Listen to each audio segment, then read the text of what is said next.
ये आपका राइटर बहुत कमजोर है। दो फिल्में आपने हिट दी और वो कह रहे हैं कि अच्छा नहीं लगा। इब्राहिम नफीस साहब राइटर का जिस्मानी तौर पर कमजोर होना ये मानी नहीं रखता कि वो राइटिंग में भी कमजोर है। और वो समझते थे कैमरा चलाने वाला गाड़ी भी चला सकता है, ऐसा मुमकिन नहीं है।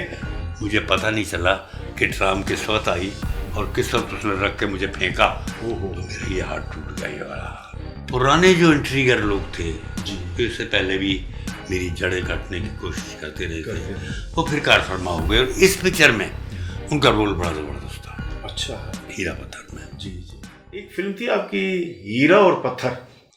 अच्छा, हुआ ये था कि मैं आपसे अर्ज करूँ उस सिलसिले में कि इस पिक्चर के दौरान पुराने जो इंट्रीगर लोग थे जी, इससे पहले भी मेरी जड़ें काटने की कोशिश करते रहे थे, वो फिर कारफरमा हो गए। और इस पिक्चर में उनका रोल बड़ा जबरदस्त था। अच्छा, हीरा पत्थर में। जी जी, उन्होंने इस पिक्चर में काम दिखा दिया।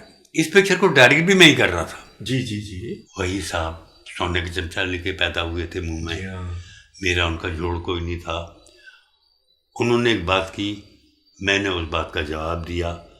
गर्मा गर्मी हो गई थोड़ी सी, तो मैंने उनको चाबियाँ दे दी कि ये साहब कि मैं नहीं कर रहा पिक्चर। ये मेरी गलती थी, चाबियाँ नहीं देनी चाहिए थी मुझे। चाबियाँ दे के मैं चला आया, उनके साथ रखना अंदाजी हो गई और काम मैंने नहीं जी। तो बहरहाल वो पिक्चर वो भी ज़बरदस्त हिट हुई।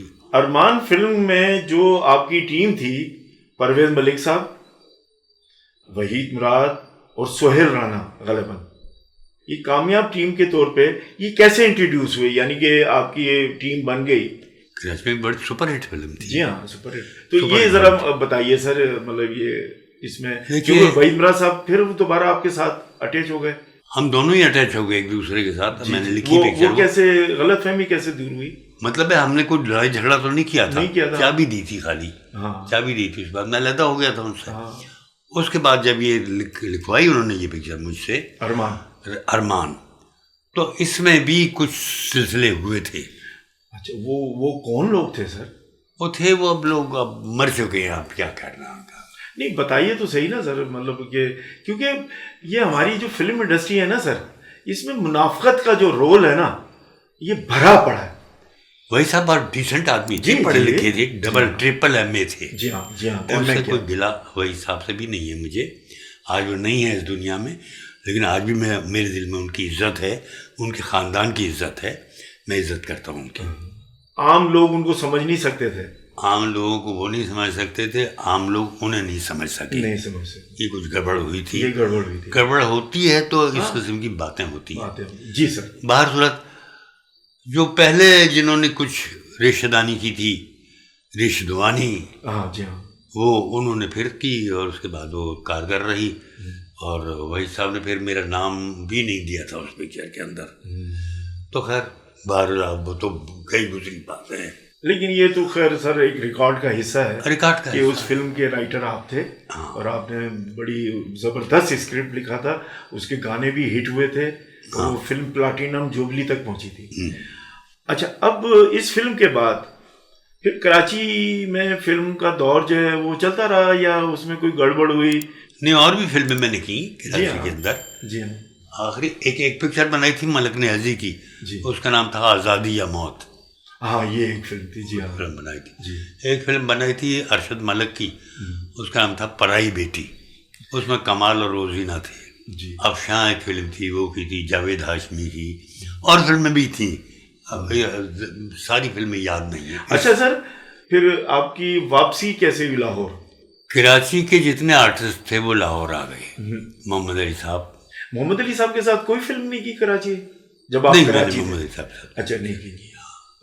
लेकिन मोहम्मद अली साहब का पिक्चर तो कोई नहीं की मैंने, लेकिन मोहम्मद अली साहब के ताल्लुकात बड़े अच्छे थे। वो सर इंसान भी बहुत अच्छे थे। उनके जो बड़े भाई थे ना, इरशाद अली साहब रेडियो, वो मेरे बड़े ज़बरदस्त बड़े गहरे दोस्त थे। हम दोनों इकट्ठे जाते थे क्लिफ्टन। जी। वहाँ जाके हम क्लिफ्टन के किनारे बैठते थे गाड़ी के अंदर। बैरे को आवाज़ देते थे, बैरा आता था, जो हम मंगाते थे वो ले आता था, और उसके बाद हम बैठ के वहाँ पे और बातें शातें करते, गप्पे लगाते थे, माहौल फ्रेश होके वापस आ जाते थे।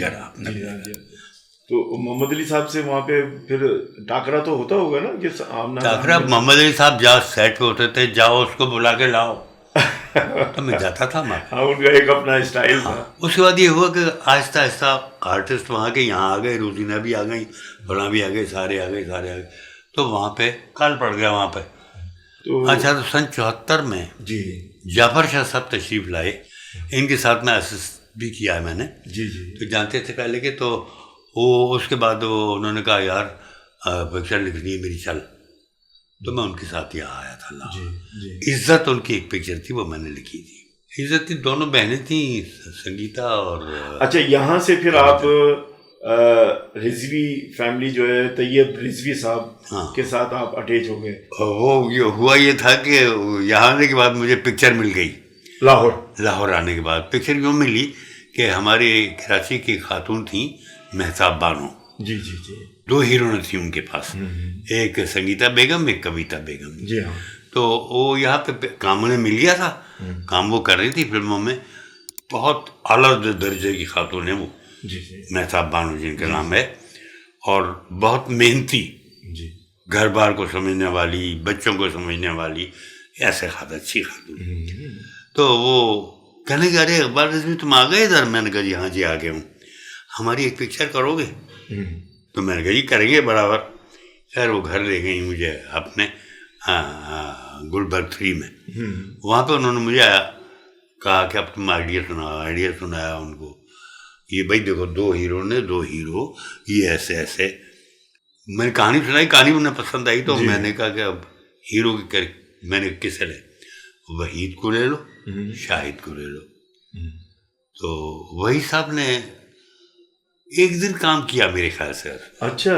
तेरे मेरे सपने में। ठीक। दूसरे दिन पता नहीं क्यों मुझसे कहने लगे यार इकबाल रिजवी तुम ऐसा करो, हीरो किसी और को ले लो। हाँ ठीक। अच्छा, बहरहाल वही साहब से मेरा, बावजूद इसके कि मेरा उनका तनाज़ा हुआ था एक ज़माने में, लेकिन मैं एक प्यार था मेरा उनके साथ, रिस्पेक्ट वो चली आ रही थी। तो बहरहाल फिर मैंने कहा उनके जाके मैंने बताया महताब बानो को, तो वो कहने लगी मोहम्मद अली साहब को ले लो, भाईजान को। तो वो मैं गया मोहम्मद अली साहब पास, मैंने कहा एक पिक्चर मिली है। हाँ वेरी गुड। कौन है हीरो? मैंने कहा आपके सिवा कौन हो सकता है भाईजान, आप हमारे बड़े अच्छे हैं। अच्छा, किसी मशहूर आर्टिस्ट को साइन करने के लिए एक ग्राउंड बनानी होती थी, बहुत जरूरी होती थी वो। हालांकि बगैर ग्राउंड के भी काम हो सकता था, ये वो खेल था जो बगैर ग्राउंड के भी खेला जा सकता था, लेकिन वो ग्राउंड बनानी पड़ती थी, जरूरी होती है। तो कहने लगे हीरोइन कौन है? तो मैंने बताया संगीता कविता। तो उन्होंने कुछ अजीब सी एक्सप्रेशन मुझे दिए। मैंने कहा मेरी बात सुने, एक गरीब आदमी के बच्चों को रोटी मिल रही है, तो आप ही चाहते कि रोटी ना मिले उसके बच्चों को?